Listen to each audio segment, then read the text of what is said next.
여기다 올려놓고 이쪽으로. 자, 여러분들은 초고수죠. 자, 워린 버핏 같은 날고기는 초고수면 자기 자산 100%의 주식이다. 저도 100%안 넣어요. 얼마 안 되지. 대부분 그런 사람이 아니에요. 이제 공개했죠. 그럼 여러분들이 초고수가 아니면 100% 이게 내가 보니까 한 번씩 주식시장은 대급락 사태가 한 번씩. 그럼 어떻게 되냐? 자, 한 경우를 볼게요. 내가 어떻게 되냐? 내가 100억 원이 있어. 주식으로서 100억 원. 내가 레버리지 때까지 땡겨가지고 어떻게 돼요? 300억 주식에다. 200억은 빚이야. 레버리지.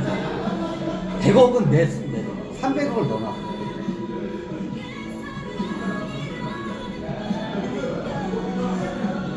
자, 한 번씩 사태가 일어나면 지수가 반토막 한 번씩. 지수가 반토막 한 번씩 나. 주기적으로 한 번씩 오죠.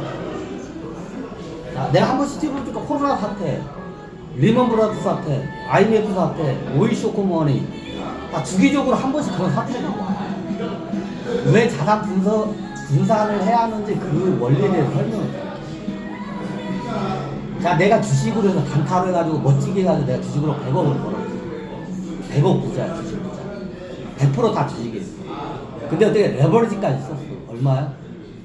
2단, 어떻게 3단 레버리지를 썼어. QQQ. 이 일명 QQQ야. 내 순자산은 100억인데 어떻게 200억을 빚으로 신용을 땡겨가지고 어떻게 돼요? 300억 주식에다 넣어요. 자, 한 번씩 급락 사태가 와요. 반토막, 기본이 반토막이야. 급락 사태. 전 지수가 다 반토막이야. 전 종목. 한 번씩 와. 자, 내가 300억, 내가 순자산 100억에다가 레버리지 200억 땡겨가지고 300억을 갖다 순자산 100억, 레버리지 200억 해가지고 주식에다 다 몰빵을 해놔. 자, 반토막이다. 한 번씩 와. 그럼 어떻게 돼요? 자, 100억은 자산가였어. 반토막이다. 이때 어떻게 돼요? 반토막은 150억이지. 150억이야. 내 순자산은 얼마야? 100억이야. 자, 빚이 200억이야. 그럼 어떻게 50억 빚더미에 올라서? 이게 제일 위험한 사례야. 보통 주식을 한 사람들이 나중에 다 이익이 더 되거든. 그래서 자산 분산을 좀 해놔야 돼. 자산 분산을 하면 어떻게 되냐? 위기를 기회로 쓸 수가 있어. 근데 이런 식으로 레버리지를 몽창으로 쓰면 어떻게 되냐? 이 위기의 시기에 어떻게 되냐면 감당할 수 없는 빚더미에 올라서 그리고 자산해. 자, 이런 사람들 많아. 자, 주기적으로 한 10몇 년 간격을 한 번씩 꼭 와. 지수가 반토막이다, 진짜.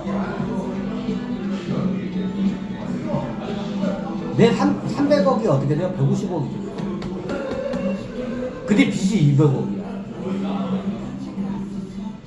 어떻게 할 거야?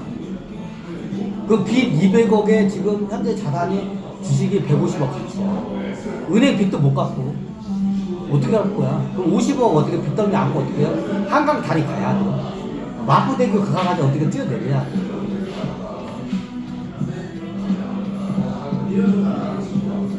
마포대교 가서 뛰어내려야 돼. 그러니까 100억 원 자산다가 순식간에 어떻게 돼요? 거액의 빚더미 올라. 요거 때문에. 그래서 자산 분산을 해야 돼, 진짜. 주식으로 돈을 벌어도 자산을 분산시켜야 돼. 여러분들이 워린 버핏 같이 초고수의 능력자가 아니면 자산 분산을 내가 봐도 해야 돼.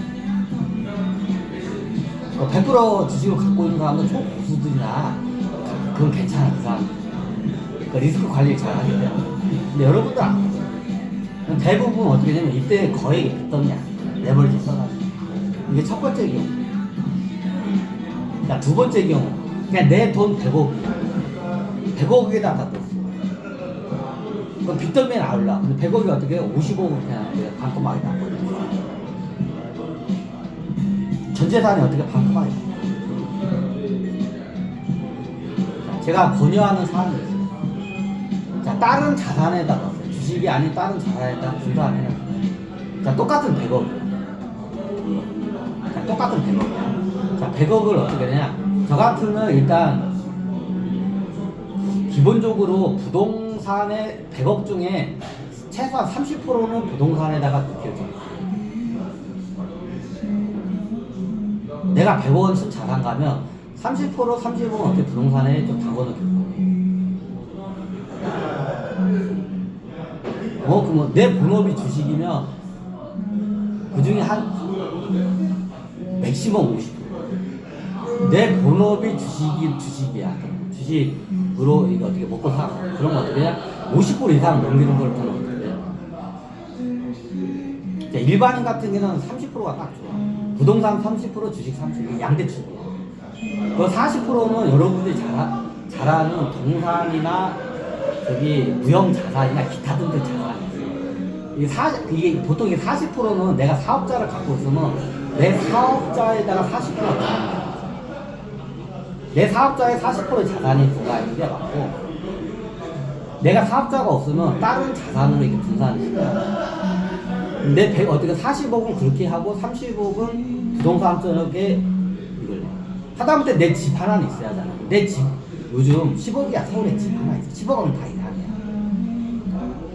그럼 어떻게 해요? 집 하나 있고 상가 건물 한두 개 갖고 있으면 30억 그냥 돈 나. 그죠? 30억이면 서울에 있는 10억억 좀 넘는 아파트 한 채하고 상가 건물 한두 개 갖고 있으면 30억이야. 그죠? 그럼 내 본업이 주식이면 내가 봤을 때 40%가 딱 좋다. 내가 본업이 주식이면 40%가 딱 좋다. 50%는 약간 이거 다른 거다. 40%가 딱 좋다니까. 그럼 100억 중에 40억 가지고만 어떻게 주식을 하냐? 되도록이 내버리지 않습니다.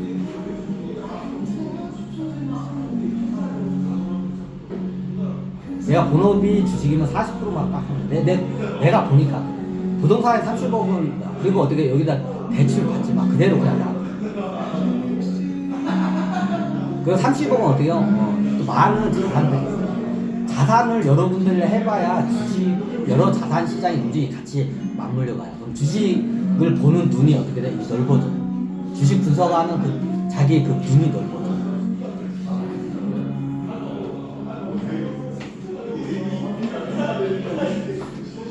이게 보통 사람들은 부동산 30%, 내가 사업을 해. 장사를 하든 사업하면 내 사업장이 40%, 부동산 30%, 주식 30%. 이게 적당한 거 같아요. 내 비율. 근데 내가 주식으로 먹고 살아. 전업 투자자야.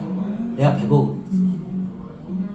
그럼 어떻게 돼? 부동산에 30%, 주식에 40%, 기타 등등 자산에 30%. 무형자산이든 공사이든 어떤 자산이든 30%는 갖다가 이게 좀 분산을 여러 군데 시켜놔요.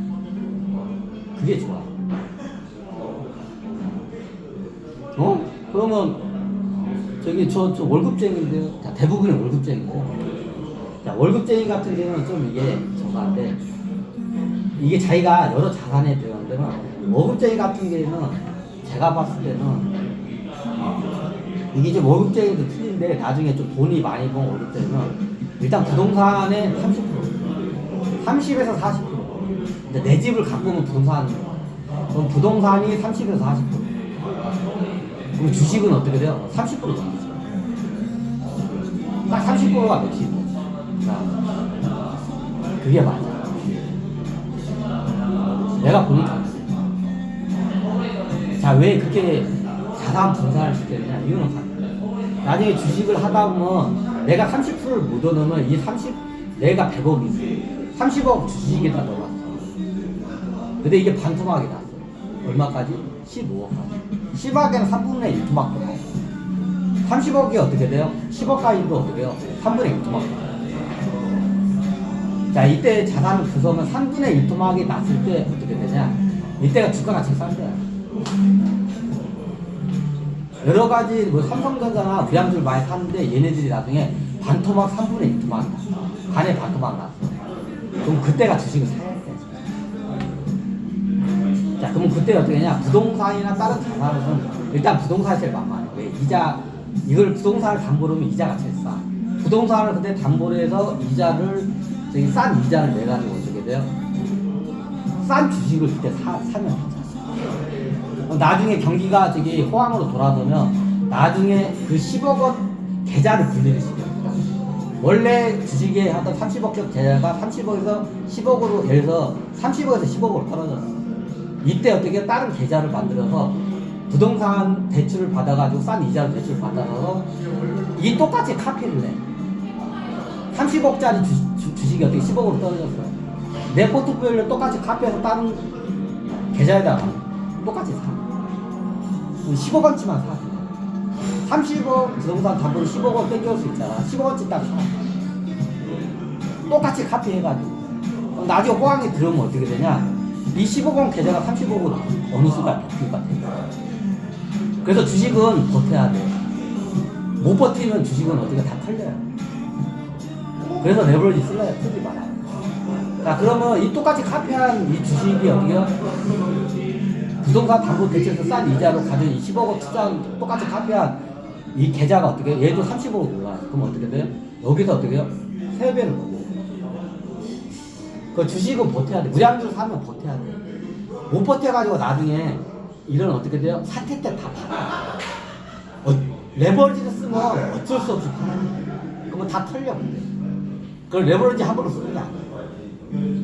자, 레버리지는 언제 쓰냐? 이때 써야 돼. 다른 사람이 다 털리고 어떻게 해요? 주가가 대작살 났을 때, 사태가 있을 때 막 주가가 개 바닥을 길 때 어떻게 돼요? 그때 부동산을 담보로 해서 싼 이자를 해서 이때 사는 거예요. 내 방법을 설명드렸어요. 은행 이자보다도 배당금을 잘 주는 무장회사 사면 어떠냐? 배당금으로 이자하고 원금 되는 거예요.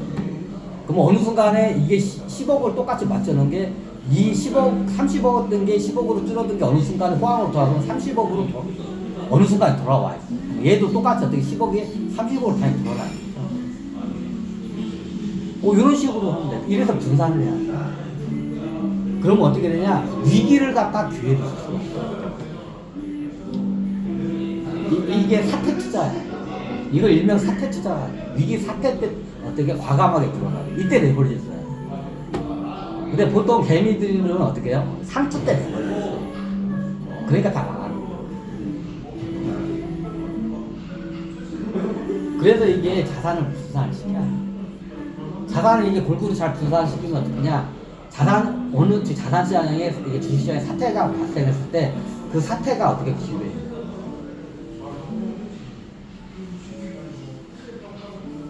근데 이것도 보는 눈이 있어야지. 보는 눈 없으면 사태 때 어때 도산하는 회사들 꼭 사. 그래서 주식을 보는 눈이 있어야 돼.